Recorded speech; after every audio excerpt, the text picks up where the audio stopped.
네, 안녕하십니까. 네, 반갑습니다. 결혼 특성이라고 해서 좀 발랄하고 좀 활기찬 특성을 할 줄 알았는데 아주 우울한, 저는 이제 벚꽃 엔딩 부를 줄 알았는데. 자, 이제 에베소서, 오늘은 이제 어제 결혼을 했고, 또 저희들이 또 결혼식장에 가서 새롭게 시작하는 커플을 볼 때마다 또 저희들의 결혼의 삶도 다시 예전이 기억되고, 또 남은 또 이제 결혼 생활도 주님 안에서 어떻게 해야 될 것인가를 다시 기억하게 되는 좋은 계기가 되는 것 같아요. 그래서 오늘은 에베소서, 열왕기서가 아니라 에베소서 말씀을 보면서 어제 너무 시간이 짧아서 다 못했던 주례사를 계속 이어가도록 하겠습니다.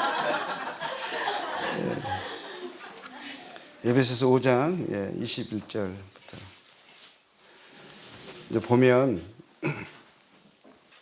그리스도를 경외함으로 피차 복종하라 하셨습니다. 어제 우리 결혼식 하게 되면 항상 우리가 보게 되는 것은 신부는 하얀 드레스를 입고 신랑은 좀 어두운 색깔의 양복을 입습니다. 보통 검은색을 많이 입죠. 이제 하얀 드레스니까 하얀색 하면 물론 그게 이제 순결을 의미하기도 하고, 또 하나 의미되는 것은 뭘까요? 이제 우리가 연상되는 게 있잖아요. 보통 보면은 이제 전쟁에서 져서 패전병에 이제 우리 항복한다 할 때 뭘 들죠? 하얀 백기를 들죠. 그렇죠? 그래서 또 우리가 그 전쟁에서 하얀 백기를 밖에 창가에 내걸면 이제 항복의 의미가 있잖아요. 예, 그것이 있고, 또 장례식장에 가도 이제 백색 이렇게 띠나 리본을 답니다. 그게 이제 애도를 표현하기도 하고요, 또 죽음을 의미하기도 하고, 항복, 죽음. 또 검은색은 우리가 다 아시다시피 죽음을 의미하죠. 그러면 이것은 결국 이제 물론 이제 결혼식에서는 또 다른 의미도 있지만 또 다른 의미에서 살펴보면은 이런 것도 있습니다. 결국에는 서로 피차 항복하고 복종하고, 그 자기 뜻에 대해서는 죽고, 이제는 이제 서로 피차가 그리스도 안에서 경외하면서 서로에게 난 내 뜻대로 너를 이끌고 가고 주장하지 않겠다. 그리고 서로가 하나 돼서 이렇게 서로의 기준이 아니라 이제 주님이 우리 안에 세우신 그 기준으로 살아가겠다는 그런 의미가 또 우리에게 연상되기도 합니다. 결국에는 나의 기준이 아니라 주님과 그의 뜻이 절대 기준이 되어져야 하는 것이죠. 주님이 원하시는 것, 뜻하시는 것, 기뻐하시는 것이 무엇인가가 우선되고 절대 기준이 되어져야 하는 거죠. 그리스도를 경외함으로 피차 복종하라고 되어 있거든요. 피차 복종하라. 복종하면 보통 보면 남편들이 아내에게 요구하는 것이고, 그냥 아내가 마땅히 취해야 할 어떤 그런 항목으로 덕목으로 생각을 하잖아요. 그런데 그 말씀을 하기 전에 가장 먼저 우선되는 게 뭐냐면 그리스도를 경외함으로 피차라고 되어 있어요. 피차. 그래서 우리가 신부는 백기를 든 겁니다. 그렇죠? 그리고 신랑은 뭐죠? 나는 죽었다라는 거예요. 나는 죽음이 백기보다 좀 세지 않습니까? 검은색이 원래는 흰색보다 센 거예요. 형제가 남편이 갖는 책임이 더 큽니다. 항복을 요구하기 전에, 순종을 요구하기 전에 먼저 뭐가 되죠? 내가 그리스도께 먼저 복종돼서 내가 사랑으로 그의 항복을 이끌어내고 주님 안에서 나의 뜻이 아니라 주님의 뜻으로 살아가겠다는 그런 선포이기도 하는 것이죠. 그리고 그 다음에는 22절 보겠습니다. 5장 22절. 아내들이여 자기 남편에게 복종하기를 주께 하듯하라. 그렇죠. 이는 남편이 아내의 머리됨이 그리스도께서 교회의 머리됨과 같음이니 그가 바로 몸의 구주시니라. 그러므로 교회가 그리스도에게 하듯 아내들도 범사에 자기 남편에게 복종할지니라. 남편들이 이 말을 자주 사용합니다. 그래서는 안 되는데 이 말을 자주 사용하면서 아내를 이렇게 압도해서 내 원하는 대로 따라오게 하려고, 순종하게 하려고 하는데 이 말씀이 가장 잘못 이게 사용되고 있어요. 그러죠? 많이 사용하죠? 부부싸움하면, 특히 그리스도인들이 부부싸움하면 남편에 비해서 이 말이 자주 나옵니다. 사랑의 것은 사랑을 해야 될 자기의 덕목을 말하기보다 아내에게 이제 하나님이 말씀하신 그 복종을 먼저 요구하면서 이제 강요하죠. 왜 하나님 말씀 순종하네? 뭐 그러면서 이 말을 사용하기도 합니다. 근데 이 말보다 더 우선되는 말씀이죠. 예? 예. 그리스도를 경외함으로 피차 복종하라고 우선됩니다. 그리고 또 실상 이 말씀 보면 이제 있어요. 교회가 그리스도께 하듯, 이걸 생각해 보면 이게 딜레마가 좀 있거든요. 좀 어려움들이 있어요. 아내의 어려움, 딜레마. 22절에 복종하기를 죽게 하듯. 너무 어렵지 않아요? 죽게 하듯 남편에게 복종하라고요? 이 인간에게? 죄송합니다. 이게 참 어렵죠. 그렇죠? 그리고 또 24절에 뭐라고 되어 있죠? 범사예요. 범사에. 아이고, 큰일 났습니다. 근데 범사에 자기 남편을 복종하라 하셨는데 뭐라고 하셨죠? 교회가 그리스도께 하듯. 이 말씀 잘 생각해 보세요. 교회가 그리스도께 하듯이 아내가 남편에게 복종하면 될까요? 안 될까요? 우리 교회를 한번 봅시다. 그리스도께 복종을 잘합니까? 만약에 그렇게 지금 우리가 교회가 그리스도께 복종하듯이 복종하면 이 세상 남편과 아내의 관계 참 어려울 거예요. 그렇지 않을까요? 그러니까 이것을 가지고 요구하기에 전에 이것을 여기서 말씀하고는 원리가 있는 거죠. 원리. 교회가 그리스도께 하듯이 복종해야 마땅하죠. 복종해야 하는 원리가 있어요. 근데 하고 있는 실상들을 보면 그 원리를 따라서 해야 되는 그 바대로 복종하고 있지 않죠. 그렇죠? 만약에 교회가 그리스도께 같이 복종하다 하면 이거는 참 문제가 많을 거예요. 우리가 많은 교회들이 정말 그리스도께 마땅히 복종해야 할 그 복종으로 하고 있습니까? 주님의 은혜가 아니고서는, 주님의 용서와 자비가 아니고서는 교회가 살아남을 수가 있겠어요? 하고 있는 거 보면 오히려 참 많은 이제 문제와 갈등들을 보게 되는 거죠. 아픔들을 보게 되는 거예요. 근데 보면 범사에 복종하라고 하셨잖아요. 그러니까 아내가 남편에게 범사에 복종을 해야 된다고 생각하면서 남편들이 요구하는데, 아내들은 또 생각해 보면서 정말 그리스도께 순종되어 있는 주님을 뜻 가운데 살고자 하는 아내들은 참 이게 어려운 거예요. 딜레마가 되는 거예요. 말씀에서는 복종을 하셨는데 이 남편을 보면 어떨 때는 하나님의 뜻에 어긋나는 것을 요구하고, 복종하면 안 될 것 같은데 이걸 말씀을 사용해서 나는 복종해야 되나 말아야 되나, 이 안에 딜레마에 빠지게 될 경우가 참 많잖아요. 근데 보면은 이제 간단한 성경 안에 신뢰를 보게 되더라도 아나니아와 삽비라가 있어요. 아나니아가 성령을 속였어요. 그렇죠? 그리고 교회를 속였어요. 자기의 실상은, 영적인 상태는 그렇지 않는데 그런 것처럼 교회에 거짓을 행했어요. 그리고 숨겼거든요. 그런데 그 아내도 남편에게 순종해서 따랐어요. 네, 그런데 아나니아에게 먼저 물었거든요. 이게 다냐? 물어봤어요. 그러니까 거짓말을 했어요, 아나니아가. 그러고 나서 삽비라에게도 똑같이 물어본 거예요. 삽비라에게도 물어봤어요. 이게 다냐? 라고 물어봤어요. 근데 삽비라가 남편에게 순종해서 남편과 궁짝이 잘 맞아가지고 그렇다고 말을 했어요. 그래서 어떻게 됐죠? 둘 다 죽었어요. 둘 다 망했어요. 이 경우는 남편에게 순종하라는 그 말씀을 순종했는데 왜 주님은 책임을 물으시고 삽비라를 책망하시고 망하겠냐 이거예요. 뭐가 문제예요? 남편에게 순종하라는 말씀을 따라서 순종한 삽비라가 문제입니까? 이거는 먼저 우선되는 게 뭐죠?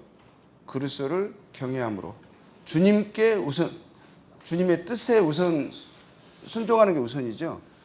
남편이 악한 것을 했으면 원래 돕는 배필로서는 그것을 멈추게 하고 돌이키게 하고 해야 되는 거거든요. 근데 함께 참여를 해버렸어요. 그 책임이 함께 오는 거예요.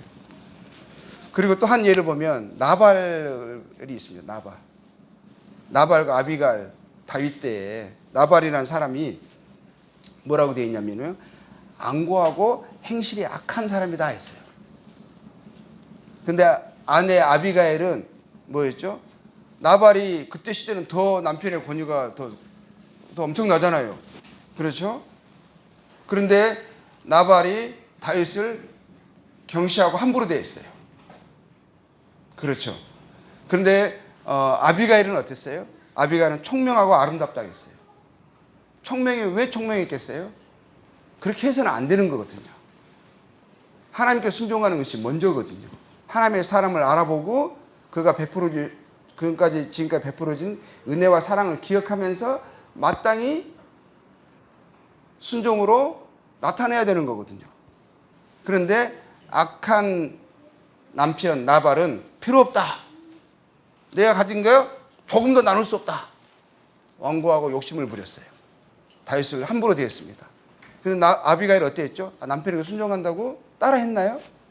안 했어요. 오히려 가서 다윗에게 용서를 구했죠. 불쌍히 여겨달라 했죠. 반대로 했어요. 그래서 어떻게 됐죠? 아비가일은 존귀 여김을 받았어요. 살았어요. 믿음은 각자의 것이에요. 그래서 먼저 우선되는 것은 이 말씀을 이렇게 얼핏 보고 아내가 남편에게 복종해야 되니까 하나님의 뜻에 어긋나는 것을 아내에게 요구하고 복종을 요구할 수 없다라는 거죠. 그것을 요구받는 그리스도인 아내들은 또 마땅히 어떻게 해야 되죠? 먼저 그리스도가 먼저예요. 그의 나라와 그 뜻을 구하는 것이, 그의 의를 구하는 것이 먼저라는 것이죠. 그래서 복종에서는, 그런 부분에서는 불순종이 요구됩니다. 남편을 도와야 되는 거예요. 주님의 길에 바르게 서게 하는 것이 먼저죠. 여기서 말하는 원리는, 여기서는 그러니까 말씀 가지고 복종하라 했으니 복종해! 이게 아니라 원리가 있는 거예요. 원리. 가르쳐주고 있는 원리가 뭐죠? 교회는 이제 교회와 그리스도, 교회의 비밀을 이야기하는 거예요. 가르침을 이야기하는 거예요. 교회, 그리스도가 남편이시고 교회는 아내로서 교회의 머리는 그리스도이시다. 예수 그리스도가 구주이시다. 주님이시다. 이거죠. 이 원리거든요. 그러니까 교회는 그리스도의 몸이다는 그 진리를 가르치고 있는 거죠. 그리고 교회는 범사에 그리스도에게 복종해야 된다라는 것이죠. 범사에 교회가. 그렇죠? 구주이신, 또 우리의 왕이신 하나님께 복종하여 또 순종하여 살아가는 그 삶으로 그리스도의 영광을 드러내야 하는 그러한 책임이 있다. 성도 각자의 책임도 마찬가지고 교회의 책임이 그렇다. 존재 이유와 목적이 그렇다라는 것을 이 말씀은 남편과 아내의 애를 통해서 가르쳐주고 있는 것이고, 그 원리가, 그리스도의 교회 원리가 가정에서도 그것이 적용돼서 실천되어야 한다. 이걸 이야기하는 거죠. 그리고 이제 아내는 이제 돕는 배필, 그리스도의 영광을 드러나게 하는데 돕는 배필인 거죠. 우리가 지금 노를 쓰고 있잖아요. 이게 이제 고린도전서 11장에 나타난 그 말씀을 따라서 노를 쓰고 있는데, 그 원리가 노를 쓰는 그 자체가 교회 진리가 아니고 1차적인 명령이 아니에요. 먼저는 뭐죠? 11장 3절 원리를 우리가 알아야 되는 거죠. 남자의 머리는 그리스도요, 여자의 머리는 남자요, 그리스도의 머리는 하나님이시니라 그랬거든요. 그렇죠? 각 남자의 머리는 그리스도죠. 그리고 여자의 머리는 남자죠. 이제 그리스도의 머리는 하나님이라고 말씀하셨어요. 여기서 원리가, 창조의 원리가 이 안에 이제 있죠. 하나님께서 남자를 먼저 지으시고 남자에게서 여자를 지으셨죠. 그러니까 남자가 여자를 위하지 않고 여자가 남자를 위한다. 그런 창조의 질서 원리가 있어요. 이 말씀 뭐냐면 또 고린도전서 11장 7절에 보면은 남자는 하나님의 형상과 영광이다라고 되어 있어요. 그리고 그래서 영광이 그 머리를 마땅히 가리지 않거니와 여자는 남자의 영광이라. 이 말은 뭐예요? 여자의 머리에 노을이 쓰여 있는 것을 보면서 그러면 뭐죠? 여자의 머리가 남자라고 했잖아요. 그 남자의 영광을 가리는 거잖아요. 그리고 남자의 상징하는 바를 이야기하는 거예요. 그렇죠? 남자의 머리는 그리스도로 하셨어요. 그러니까 하나님의 형상과 영광이라고 하셨거든요. 그 이 말은 뭐예요? 사람의 여자의 머리가 남자인데 그러면 그 머리를 가리는 거잖아요. 그러면 뭘 드러나는 것이에요? 교회는 사람의 영광과 형상을 가린다. 이런 의미가 있어요. 그러니까 여자의 머리에 노을을 쓰고 있는 것을 보면서 우리 뭘 이야기하는 거죠? 우리는 그리스도의 어떠하심, 그분의 영광을 드러내는 그런 목적으로 우리는 존재한다. 그것이 우리의 교회의 성도에 살아가는 존재하는 이유와 목적이다라는 것이거든요. 그러니까 사람의 영광을 가린다는, 사람의 영광이라는 것은 뭐겠어요? 사람의 뜻, 사람의 원함이잖아요. 그러잖아요. 내 생각이잖아요. 이러한 것들을 가리는 거예요. 덮는 거예요. 그렇죠? 그게 아니라고 말하는 거예요. 그리고 오로지 그리스도의 영광을 드러내는 것이 절대 우선이다 이거거든요. 그래서 자매님들 노트 쓰시면서 쓴 걸 보면서 이건 우리가 상징하는 거 기억나게 하는 거잖아요. 그러니까 안 하는 것보다는 하는 게 낫죠. 근데 하면서 안 하면 그걸 기억하지 않고 창조 원리에 우리의 마땅한 성도의 교회의 삶을 망각하고 살아간다. 형식으로만 쓴다. 그럼 아무런 의미가 없어요. 항상 기억하게 하면서 그것을 우리가 생각하면서 실천해, 그게 원래적인 기본의 진리를 우선하고 살아가야 되는 거죠. 그걸 기억나게 하는데 도움되는 거죠. 그래서 우리가 함께 복종해 나가는 거예요. 그렇죠? 함께 복종해 나가는 거예요. 뭘 위해서 복종하는 거예요? 우리 존재 이유가 그리스도의 영광을 드러내게 하는, 그분의 뜻을 나타내는, 실천하는 것으로 우리가 그리스도께 함께 복종해 나간다 이런 거예요. 그 의미거든요. 그 사람의 생각을 가려야 되는 거예요. 눌러야 되는 거예요. 사람이 드러나서는 안 돼요. 주님의 뜻만 드러나야 돼요. 사람의 생각이 높아져서는 안 돼요. 주님의 형상과 주님의 뜻만이 높아져야 된다. 그게 우리가 살아간 이유고 교회의 존재 목적이다라는 것을 이제 말씀해 주고 있는 거죠. 그래서 그리스도를 경외하고 복종하는데 거스리는 육체의 소욕, 세상의 자랑을 쫓아가는 그 악한 뜻을 이루는 데 복종하는 것이 아니라 그것을 가리고 이제 그리스도의 형상과 영광을 드러내는 주의 뜻을 나타내는 그 그리스도를 경외함으로 우리가 살아가야 된다. 그분의 영광을 드러내는 삶을 살아가야 된다는 것을 의미하는 거죠. 그리고 25절에서 보면 남편들 아내 사랑하기를 그리스도께서 교회를 사랑하시고 그 교회를 위하여 자신을 주심같이 하라. 이는 곧 물로 씻어 말씀을 깨끗하게 하사 거룩하게 하시고 자기 앞에 영광스러운 교회를 세우사 티나 주름 잡힌 것이나 이런 것들이 없이 거룩하고 흠이 없게 하려 하심이라. 이와 같이 남편들도 자기 아내를 사랑하기를 자기 자신과 같이 할지니 자기 아내를 사랑하는 자는 자기를 사랑하는 것이라. 누구든지 언제나 자기 육체를 미워하지 않고 오직 양육하여 보호하기를 그리스도께서 교회에게 함과 같이 하나니 우리는 그 몸의 지체임이라 하셨어요. 남편들 아내를 사랑하기를 뭐라고 하셨죠? 그리스도께서 교회를 사랑하시고 위하여 자신을 주신같이 하래요. 그래서 어제 우리 신랑 흰 옷 입은 거예요. 검은 옷 입은 거예요. 죄송합니다. 자기 아내 사랑하기를 자신같이 하라 하셨어요. 그런데 이 말씀을 이제 또 얼핏 들으면 내 자신같이 사랑하라 하니까, 근데 많은 사람, 적지 않은 사람들이 자기 자신을 별로 사랑하지 않는 사람들이 많거든요. 그렇게 사랑하면 안 돼요. 내 자신에 대해서 별로 가치를 별로 가지지 않고 별로 자신을 존중하지 않고 나를 사랑하지 않아요.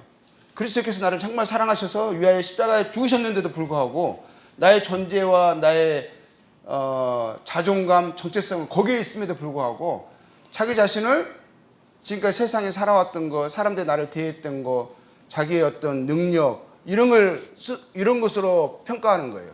그리스도 안에서 나를 평가하는 것이 아니라 세상의 기준과 나의 어떠함으로 나를 평가해. 그래, 나를 별로 사랑할 게 없거든요. 내가 별로 가치 있게 여겨지지 않아.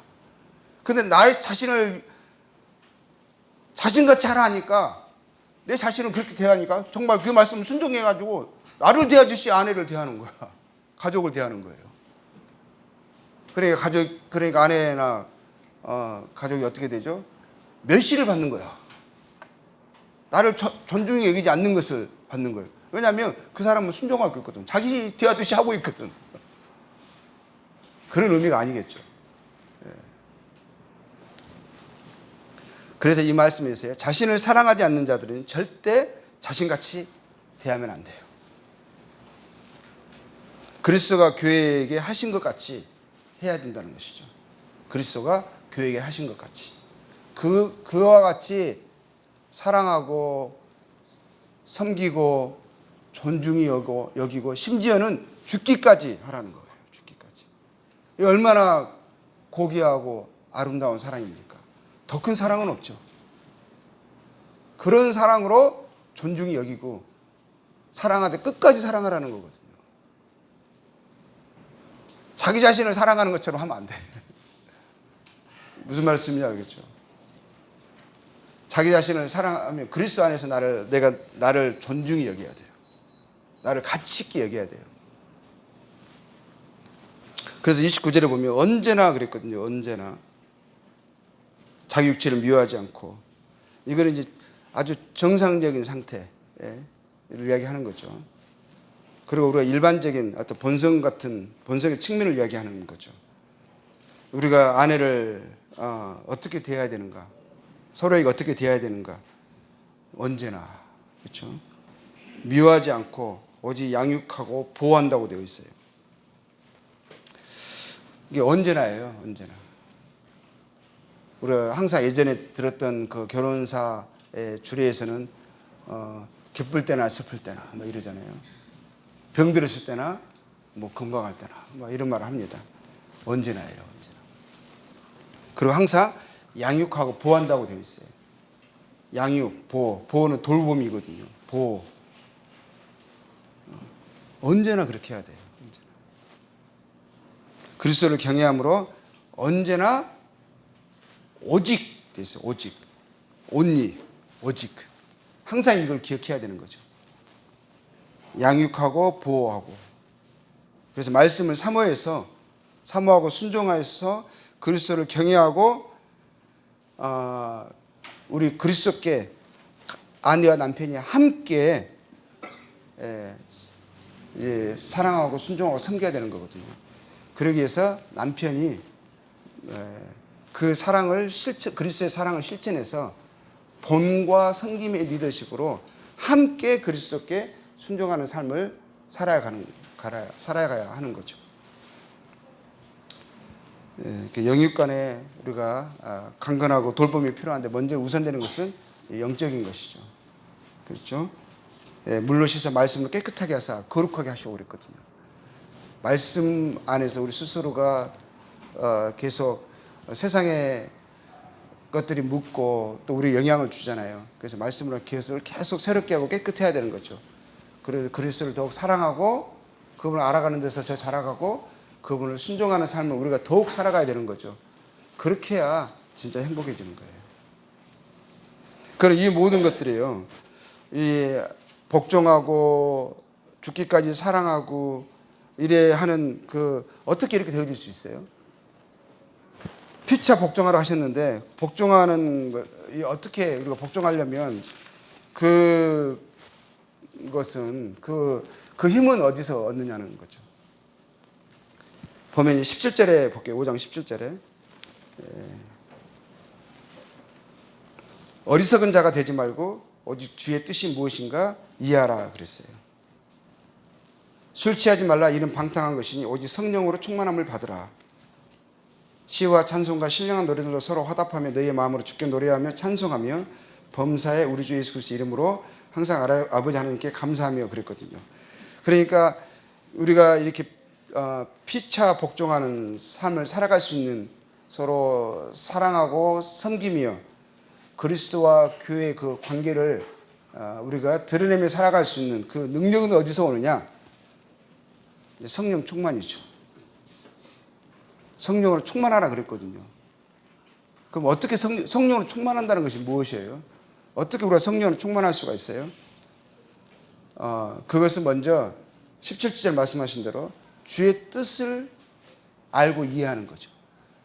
주님의 뜻을 아는 것이 성령 충만과 깊은 관계가 있어요. 주의 뜻을 모르는 것이 뭐예요? 어리석은 거예요. 어리석은 삶으로 살아가게 하는 것이고, 그게 육신의 삶이고 성령 충만의 삶과 반대되는 거예요.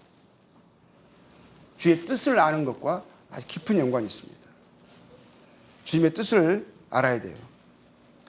그래서 주님과 주님의 뜻을 알아가고, 그래서 내 개인의 기준, 나의 원함, 세상에 풍조되려고 아니라 주님과 주님의 뜻을 알고 그 뜻에 따라 살아가는 것이, 그게 이제 성령 충만의 삶인 거죠. 이어지는 거죠.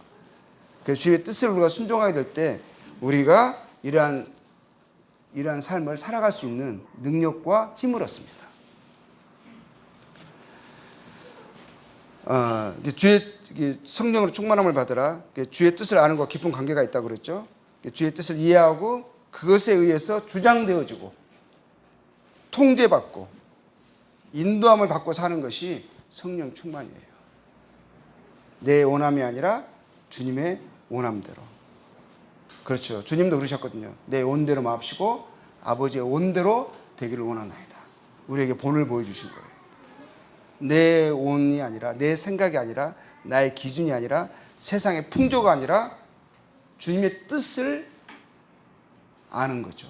주님의 성품을 알고 주님의 뜻을 알아서 그것으로 나의 가치관이 형성되어지고 나의 생각이 주장되어지고 그것으로 나의 언행이 이끌림을 받는 것. 그게 성령 충만한 삶이에요. 성령의 인도함을 받는 삶이에요. 그래서 성령 충만한 결과가 뭐예요? 9절부터는 결과가 나온 거거든요. 그러니까 뭐 술을 많이 먹으면, 그 비교한 게 술을 많이 먹으면 알코올이 많이 들어가면 취하게 되잖아요. 그러면 술이 우리를 이끌어 가잖아요. 그렇죠? 술의 술 기운으로 막 조용했던 사람이 막 말도 많아지고 막 그러잖아요. 막 이상한 행동을 막 과감하게 하고 막 그러거든요. 술 잘 안 들어보셔가지고 잘 모르시죠. 저는 이제 그 술 취한 사람들의 술 기운으로 살아가는 거거든요. 근데 그러면 술을 먹듯이 성령으로 충만하려면 뭘 하겠어요? 성령의 술을 먹어야 되거든요. 먹으면 그것이 차면은 우리를 그 기운으로 살아가요. 성령의 술이 뭐겠어요? 주의 뜻을 아는 거죠. 주님을 사랑하는 거죠. 주님을 알아감으로 그분이 좋아지는 거예요. 그분이 나의 삶의 매력이 되는 거예요. 닮아가고 싶은 거예요. 그게 정말 이해되는 거예요. 공감되는 거예요. 그게 소망이 되는 거예요. 그러면서 그 마음이 막 좋아지는 거거든요. 그러면 이게 뭐예요? 슬슬 술기운이 올라오는 거예요. 성령의 기운이. 그럼 그분을 생각하면 마음이 좋아지는 거예요. 시와 찬송과 신령한 노래들로 서로 화답하고 이거거든요. 마음이 즐거운 거예요. 그분이 나에게 주신 약속, 소망을 생각하면 힘들고 그냥 살기가 막 싫은데 생각하면 마음에 잔잔한 평안이 올라오고 기쁨이 올라와요. 이게 항상 성령의 술 기운을 느끼며 살아가야 되는 거거든요. 어지간하면 가장 쉬운 예로 술로 비교하신 거예요. 술로. 근데 세상에 술을 먹어봐요. 욕심만 더 생기죠. 짜증만 더 나죠. 미워하는 사람은 더 생기죠. 뭐 원하는 것들 많이 얻었는데 내 마음은 갈수록 공허해져. 그리고 갈수록 불안해져. 조금만 아파도 이게 암이지 않을까. 막 이런 생각이 들고, 우리는 좀 아파도요, 뭐 생기도 우리는 소망이 있잖아요. 주님이 다시 오시잖아요. 이게 우리가 일단 조금 몇 년 더 오래 사는 게 목적이 아니잖아요. 그래서 우리는 우리 마음으로 주께 노래하며 찬송하며 범사에 우리 주 예수 그리스도의 이름으로 항상 아버지 하나님께 범사에 감사가 되는 거예요. 그러니까 뭐죠? 피차 복종이 가능해져요.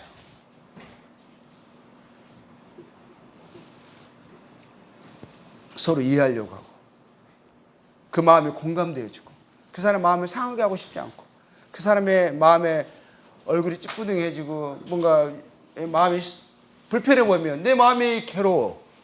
저는 그래서 아내의 눈치를 자주 봅니다. 조금만 표정이 좀 달라지면 제 마음이 불편해요. 제 책임과 의무는 아내를 기쁘게 해주는 거. 갑자기 이상한 데 흘러가는데 저건 그럴 만큼 아내를 행복하게 해주고 싶어요. 그래야 행복하지 않겠습니까? 아내 얼굴이 기뻐야 나도 기쁘죠. 그것에 대해서 우리 아이들이 증인이에요. 아빠가 엄마에게 매어 있는 거. 뭐 이제 그 정도까지는 아닙니다. 그리고 우리가 그리스도를 경외하고 복종하고 서로에게 복종해야 되는 거죠. 그리스도를 경외하고 진정한 행복의 길이 뭐겠습니까? 진정한 행복의 길이. 정말 행복하고 싶잖아요. 주님 우리에게 행복을 원하세요. 그래서 시편을 시작할 때도 복으로 시작해요. 복 있는 자는. 주님이 산상수훈 하시면서 제일 먼저 하셨던 말씀이 복이에요. 복. 우리가 행복하기를 원하세요. 하나님이 사람을 창조하시고 나서 제일 먼저 주신 게 뭐예요? 복을 주셨어요. 복을 주셔서 상륙하고 번성을 하신 거예요. 복을 주셨거든요. 우리 행복하기를 원하세요. 우리가 어떻게 행복하게 살아갈 수 있겠어요? 어떻게 기쁨과 즐거움으로 행복한 삶을 살아갈 수 있냐는 거예요. 그거는요, 그리스도를 경외하고 그분을 사랑하는 거예요. 하나님을 알고 그분의 뜻을 내가 받아들이고 그것에 굴복돼서 내가 하나님 안에서 살아가는 것이 진정한 행복의 길이에요. 그래서 행복하기를 원하시는 분들에게 하나님을 알고 하나님을 사랑하라고 하나님께 순종하라고 말하는 거예요. 온 마음 다해 말하는 거예요. 그의 나라와 그의 의를 구하고 그 가운데 살아가는 것이 진정한 행복의 길입니다. 그리스도가 왕이시고 주인이시고 그의 원리, 법, 뜻을 최상위로 절대로 여기고 알고 살아가는 것이 진정한 행복의 길입니다. 한 예로요. 이야기해 볼게요.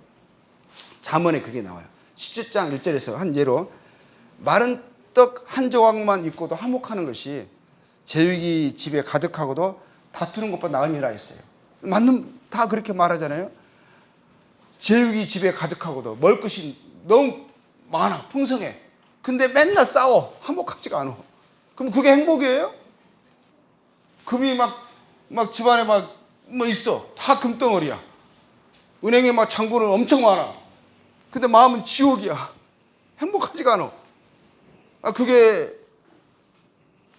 원하는 삶이에요? 주님이 말씀하신 거예요. 마른 떡 한 조각만 있고도 화목하는 것이 제육이 집에 가득하고도 다투는 것보다 낫대요. 우리가 뭘 추구해야 되는 거예요? 뭘 우선으로 얘기해야 되는 거죠? 우리가 공감해야 되는 거잖아요. 주님은 우리의 마음에 평안과 기쁨과 그것이 더 가치 있다고 여기는 거예요. 화목하고. 그래 이걸 추구해야 되잖아요. 화목을 추구해야 되죠. 우리가 하나님과 화목할 때 우리가 우리 관계 안에서도 화목하게 됩니다. 우리가 하나님을 기뻐하게 될 때 서로를 기뻐하게 돼 있어요. 근데 하나님 아닌 다른 것을 쫓아가잖아요. 그래서 얻어지는 만큼 마음은 행복하지 않을 거예요. 장담합니다. 마음은 갈수록 공허해지고요. 관계는 갈수록 뒤틀어지고요. 어려워질 거예요. 나중에 후회해도 늦습니다. 근데 돌이킬 수가 없어요. 후회가 브레이크를 잘 안 밟아져. 이미 너무 멀리 떠나버렸어. 브레이크를 밟으려고 했을 때는 이미 고장난 것을 발견하게 될 거예요. 그럼 너무 어렵거든요. 시편 37절 16절에 이런 말씀이 있어요. 의인의 적은 소유가 악인의 풍부함보다 낫도다. 다 맞는 말 아니에요? 의인의 적은 소유가 악인의 풍부함보다 낫다. 의인. 이게 소유의 풍부함보다 썩어지고 더러워지고 없어질 것에 대해 그것의 풍부함보다 먼저는 무엇을 주님이 쫓아가라 하시는 거죠? 가치로 여기라 하시는 거죠? 의, 선, 거룩. 그것이 우선된다. 그것이 더 중요하다. 가치 있다. 라는 거예요. 그래서 우리가 그것을 쫓아가야 되는 거죠. 그것이 우리가 행복해지는 행복의 길이에요. 데살로니가전서 4장 3절 말씀 보면 하나님의 뜻은 이것이니 너희의 거룩함이라 그러셨거든요. 하나님의 뜻이 우리의 거룩함이래요. 우리가 거룩을 쫓아가야 돼요. 하나님이 기뻐하신 것을 우리가 기뻐해야 해요. 우리가 동의해야 돼요. 하나님이 이게 너에게 좋다라고 말씀하시는 것을 우리가 인정하고 아멘하고 받을 수 있어야 돼요. 여전히 하나님과 싸우고 있다면 절대 행복할 수가 없어요. 하나님이 이건 너에게 중요한 거야라고 했는데 하나님이 아니에요. 내가 중요하게 여기는 것은 이거예요. 이거나 제발 해주시라고요. 라고 하면 하나님과 관계가 불화하잖아요. 그럼 나 어떻게 돼요? 우리 모든 관계가 불화해져요. 그렇죠? 4절에서는 각각 거룩과 존귀함으로 자기 아내를 대할 줄을 알고 그렇거든요. 거룩과 존귀함 이게 우선되는 거거든요. 그래서 우리가 의를 쫓아가고 선을 행하고 살아가는 것이 우리의 복입니다. 그게 우리에게 진정한 기쁨을 주고 진정한 평안을 주실 거예요. 근데 우리가 이거 다 알면서도요, 사는 것이 지옥이고 자식 때문에 살아가서는 안 되는 거거든요. 우리 옛날 어머니도 그렇게 사셨거든요. 우리 세대도 그렇게 살아갈 수가 있어요. 근데 하나님의 뜻은요, 그렇게 살면 위험해요. 왜냐하면 하나님의 뜻이 뭔지 알았어요? 사람이 부모를 떠나 그 아내와 합하여 둘이 한 육체가 될지니 부모를 떠난다고 되어 있거든요. 떠나 보내야 되는 거거든요. 어제 저는 이래를 떠나 보냈습니다. 근데 집은 바로 여기예요. 자식은 떠나 보내야 해요. 낙이 자식이 되면 자식에 집착하게 되고요. 삶의 기쁨과 소망을 결국 잃게 되어 있어요. 그래서 뭐였죠? 부부가 즐거워야 해요. 자식의 즐거움을 삼으면 안 돼요. 부부가 즐거워야 합니다. 서로를 기뻐해야 해요. 더 늙어지기 전에, 더 나이가 먹기 전에 부부 안에서 기쁨과 행복을 찾아야 하는 거죠. 자, 부부 되신 분들 얼굴 한번 쳐다보고, 쳐다보고 너무 이렇게 간지럽게 하지 마시고, 우리 서로가 행복해야 되는 거예요. 서로가 즐거워야 되는 거예요. 서로를 기뻐해야 합니다. 더 늙어지기 전에 부부 안에서 기쁨과 행복을 찾으세요. 회복하세요. 그리고 그래서 그리스도와 교회의 아름다운 비밀과 경륜과 원리가 성도의 각 가정에 적용되고 실천되고 경험되어져야 합니다. 그래서 우리 그리스도인의 가정은 그러한 책임이 있어요. 그리스도 교회의 그 원리를, 그 비밀을 우리가 살아가야 하는 것이고 나타내야 하는 것이고 그 실천해서 세상에 나타내야 할 책임이 있어요. 자, 이 비밀이 크도다 하셨어요. 32절에 나는 그리스도와 교회에 대해 말하노라. 그리스도 교회의 원리를 이제 우리에게 말씀하고 있는 거죠. 우리가 그 원리를 우리가 배우고 또 그것을 가정 안에서 적용해서 실천해서 우리가 살아야 하는 것을 말씀하고 있습니다. 그리스도의 어떠함을 사랑을 드러내는 남편이 되어져야 하겠습니다. 더 자라가야겠습니다. 죽기까지 사랑하라 하셨어요. 그래서 아이와 아내가 물에 빠졌어요. 누구 먼저 구하겠어요? 말이라도 자식 먼저 구한단 말 하지 마세요. 아내 앞에서. 나는 당신이 먼저야. 나 자기 구하러 가. 이렇게 해가지고 나중에 아이한테 양해로 구하더라도 앞에서는 그렇게 이야기하시고 좌우간 그리스도의 어떠함을, 그 사랑을 드러내는 남편이 되어져야 해요. 그렇죠? 아내를 위해서 죽기까지 사랑해야 하는 것입니다. 그리고 완벽한 신부의 모형, 완전한 교회가 마땅히 보이는 그리스도를 향한 교회의 순종과 존중으로 서로를 더욱 사랑하고 존중하고 기뻐하고 만족하는 데서 우리가 자라가야겠습니다. 아가서 7장 10절의 말씀 보면 이 말씀만 읽고 끝내겠습니다. 두 말씀만 읽고 7장 10절에 보면 한번 찾아볼까요?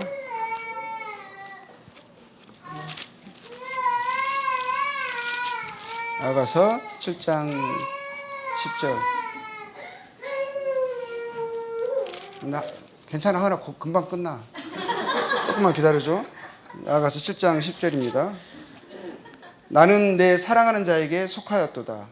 그가 나를 사모하는구나. 이 주님의 사랑을 우리에게 말씀하고 있습니다. 나는 내 사랑하는 자에게 속하였도다. 그가 나를 사모하는구나. 우리가 주님의 사랑을 깊이 인식해야 되죠. 우리는 주님께 속한 자입니다. 그가 우리를 사랑하십니다. 우리들은요, 모든 성도들이 주님의 이 사랑을 우리가 확신하고 기뻐하고 내가 누구에 속해 있는가를 우리가 알고 우리가 살아가야 합니다. 우리는 주님께 속한 자입니다. 주님 우리를 사모하십니다. 주님 우리를 기뻐하십니다. 우리 그리스도에 속한 사람들로서 우리는 8장 5절입니다. 아가서 그의 사랑을 의지하고 거친 들에서 올라오는 여자가 누구인가. 그래서 우리가 그 사랑을 믿고 확신하고 또 감사하고 기뻐하면서 그 사랑을 의심해서는 안 되죠. 그리고 우리가 주에 속한 자로서 우리가 이 거친 세상을 우리가 계속 끝까지 살아가야 하는 것입니다.